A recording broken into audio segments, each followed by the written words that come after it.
Hi, everybody. Welcome to Best and Worst. This is the series where we like to give you a taste of the Hidden Gems podcast. That is our longer show where we talk about streaming services, and we like to talk about one of our favorite talents on this show, give you a taste of what we do at the Hidden Gems podcast, and hopefully you'll go and check out the longer episode if you like the smaller episode. And we have now done 22 of these, which is crazy. And for this one, we are going to talk about somebody who has 21 Oscar nominations to her name, which is pretty crazy. So I'm film critic Rachel Wagner, and Ryan is here. Hey, Rachel, it's so great to be back with you once again. It's so crazy to think we've done 22 of these, or Yeah, once this is edited and released, 22. unbelievable. But yeah, Meryl Streep, like everyone recognizes her as one of the finest actresses who has ever lived, and she's still going strong today. Yeah, I would be you don't get 21 Oscar nominations for nothing. Got to have some talent there. I will be honest though, for some of them, I'm just like, oh, come on. She just got nominated because she knows the right people. But I mean, again, I can't argue with the results because 9 times out of 10, Meryl Streep is the best part of any movie that she is in, hands down. Mm-hmm. Yeah, so you got a lot to choose from when it comes to Meryl Streep. And so it was a difficult decision for best and worst. And I went over a bunch of different choices. I really love Little Women that she was in. I almost picked a movie called Defending Your Life with Albert Brooks. And if we ever do a best of Albert Brooks, that'll definitely be my pick for best there.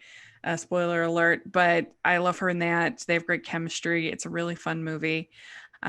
So I thought about that. Of course, she has movies like Sophie's Choice, which especially the first 20 minutes, she's incredible in, and Out of Africa, Silkwood. I mean, Kramer vs. Kramer. There are so many movies that she's incredible in. But as far as my favorite movie, I love Devil Wears Prada, but I did pick that for Anne Hathaway. So my favorite for Meryl Streep is going to be Julie and Julia. And I really love her portrayal of Julia Child. I think that it has so much warmth and captures the spirit of Julia, the way that she would dive into projects and the way that she gave her whole heart into things like writing her book. And there's such sweet, tender moments where I think you see the great acting of Meryl Streep, like when she finds out that her sister is having a baby, and you see her face when she's happy, but she's also sad because she hasn't been able to have children, and so there's just little moments like that, and the sweet moments, and the chemistry between her and Stanley Tucci's so good, and so I really do love it. I'm not as in love with the Julie parts of it. It's fine, but she's kind of annoying, and it's even worse than the book. But I love I kind of wish it was just a Julia Child movie. But nevertheless, her parts are really strong, and it's Nora Ephron, who I adore, and who did the adaptation, and it's a great food movie too. If you like, The food porn is over yeah, 9,000 in this movie. Like yeah, Julia Child had an all butter policy, a woman after my own heart. that's right. Yeah, And I yeah. recommended this in a Netflix episode, Mm, this movie, and I don't know why. I guess I was just in the right mood, but I loved this movie when I saw it, and that has not changed. yeah, it's And so good. my favorite scene in this movie is when she's in Le Cordon Bleu, the first class, and she has to cut the onions, Hmm. and she does it like wrong. And so literally as soon as she gets home, she buys like all the onions in France and is cutting them. And and and her husband Paul, played brilliantly by Stanley Tucci, walks into the room and he's like, "Oh, good lord," because onions make you cry, and he's like, Jewel, aren't you taking this a little seriously?" And she's like, "Well, you should have seen the way those men looked at me." And it's like, you feel sorry for her, but at the same time, you Uh, can't help but laugh too, because she's like got all the onions next to her. And she's just like, she so badly wants to learn how to cut these onions. And then Paul's just like, "I'll just leave you to it." And she's like, "Well, are you hungry?" And he's like, "No." And he's like, "Well, good." And then she goes back to cutting, and then cut to next scene. She chops that onion faster than anyone else. And I love her little victory yell when she's like, "Duh!" I'm like, I want to do that sometime. So Hmm. I love this movie as Yeah, well. it's so good. And one of the great things about Meryl Streep is she is very good with accents. Mm. And that is a great skill of hers. And she captures the voice of Julia Child, I think, incredibly well because she had such a unique voice. So, what is your best of Meryl Streep?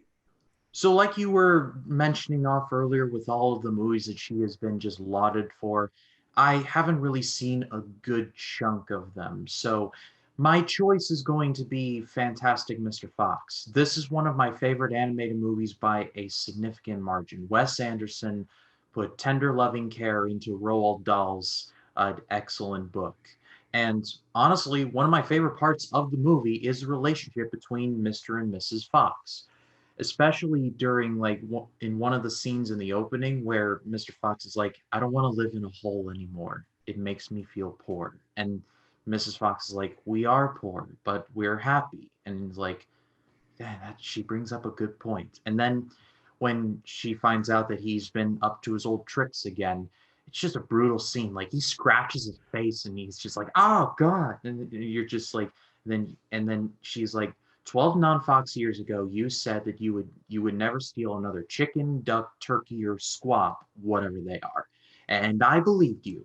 And why did you lie to me? And Mr. Fox is like, because I'm a wild animal. And she's like, you are also a husband and a father. And just that entire scene is just fantastic. And just the chemistry between her and the rest of the other animals. I could talk about this movie for days. As a matter of fact, Ryan, mental note, review Fantastic Mr. Fox in the future. But anyway, Fantastic Mr. Fox, it's excellent. Yep, cuss, cuss, cuss, right?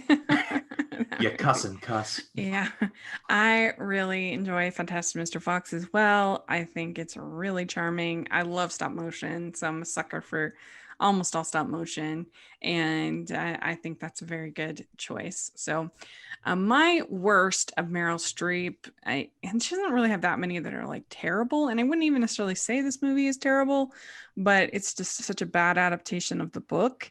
And that is The Giver, I would say, is the worst Meryl Streep. And she doesn't even have a name. She's chief elder in this. And this is the dystopian, if people don't know about the book. There's basically this dystopian society where they try to create this perfect world and they erase your memories and they control you, and there's one person that they allow to have all of the memories, and they pick this one child named Jonas to be the memory keeper. And as he starts to learn more and more about the world and about what the elders are taking from him, the more angry he becomes. And uh, she's fine in this movie, but it's a very difficult book to adapt into a movie because a lot of the scenes are scenes where he's with the giver getting the memories, and so it's almost like a therapy kind of scene where he's on the couch getting the memories. And so it's not like there's just a lot of time spent sort of sitting watching, which works really well in a book because you can describe everything he's seeing and kind of dive into that and into what he's thinking. In a book you can do that better, but for a movie it's very difficult, and so the movie just felt so bland, especially after all of the YA teen movies that had come before it. It was frustrating as somebody who just loves the book and thinks it's very beautiful, because I'm not a big fan of dystopians in general, but I actually really love this book and the value of each human life, and I think it's beautiful. So I say it's her worst, but I don't really blame her because it just wasn't a good movie. So Yeah, this kind of feels like a paycheck picture. Like her, Jeff Bridges, like they're just there for the money. And I mean, that's yeah, and fine. evidently Jeff Bridges had been championing it for a long time because he loved the book. And he's not I don't know if he's an actual producer, but evidently he'd been really wanting to make it for a long time. But yeah, it does kind of feel like she was sort of a favor that he called in a little bit for this kind of role. Yeah, and This was one of the books I had to read in high school English class, and it turned out to be pretty great. So when the Mhm. movie was coming out, I'm like, cool. It wasn't. And like Right. you said, Rachel, this was not Meryl Streep's fault. Honestly, she had some of the best lines in the movie. And it's a really interesting concept, especially I love the visual where Jonas is the one who could see the red apple. I thought that scene was pulled off really well. But other than that, this movie screams like for like an HBO style miniseries or Yeah, something I like that. agree. Or like a director with a real artistic vision. Like I don't know if you've ever seen Diving Bell and the Butterfly, where it's told from the perspective of somebody who only can talk through his eyes, and it has this very unique perspective. And I think you'd have to have somebody like that could bring something very different to kind of this story, because like I said, so much of it is him sitting learning these memories, which just doesn't it's not that cinematic, I don't think, the story. Yeah, I agree. Mm-hmm. So what is your worst of Meryl Streep?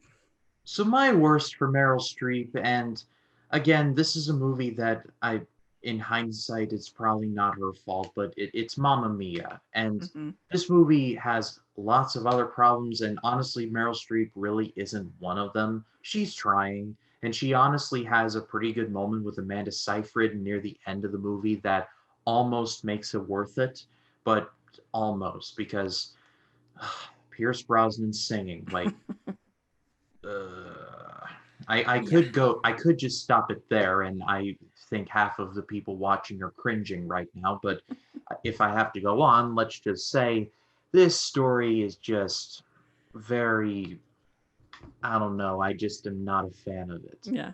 Well, I'm a bit of a big time musical junkie and apologist. And so I actually think this is kind of fun, but I do agree that Pierce Brosnan and really Colin Firth as well, like they're not great singers.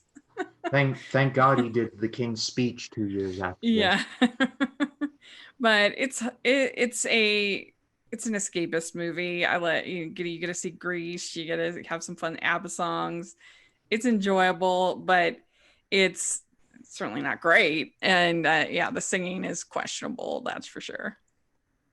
Yeah, for sure. So there we go. That is our best and worst of Meryl Streep. Let us know what you would pick. There's lots. She has a big catalog. So let us know what your choices would be. We've been having a lot of fun reading everybody's picks each week. So make sure to check out the other ones that we've done in this series. Put a link in the description for that. Make sure you check out our full Hidden Gems episode this week. And Ryan, where can people find you? They can find me on Facebook, Twitter, Instagram, and Letterboxd at RyanCam20. Then there's, of course, my YouTube channel, which is just called Ryan Cam. We're filming this on a Sunday, which means my first reaction to Porco Rosso dropped earlier today. It's one of the more underrated Ghibli films that I've watched. I had a hoot and a half with it, in the words of William Bibiani. And then throughout this next week, I'll be releasing AFI project videos for Raiders of the Lost Ark and Who's Afraid of Virginia Woolf. And then this coming Sunday will be my first reaction to the next Ghibli film, Ocean Waves. And then I'm so happy to announce this, but Sunday, April 4th, on Easter Sunday, myself, Rachel, and Durban over at Durbania will be reviewing The Prince of Egypt. We're going to form a not necessarily a triangle of terror, but like a triangle of something. It's a Yeah, triangle. it's We're going going to to be be awesome. talking about the Prince of Egypt, which is one of the very best DreamWorks movies ever made, if not the best. So Mhm. if you haven't subscribed to me, please do. Put a lot of time and effort into the channel. I'm so happy with where it's going and where it's going to go. So check me out. Yeah, definitely. Y'all should subscribe and then make sure you're following me at Rachel's Reviews, all of our social media, iTunes, YouTube, and on Rotten Tomatoes. And if you like this video, please give it a thumbs up and subscribe to the channel. Appreciate that so much. And then we also have our Patreon group and merch store, which are a lot of fun. We appreciate your support there as well. And thanks again, and we'll talk to y'all later. Bye, everyone. Bye.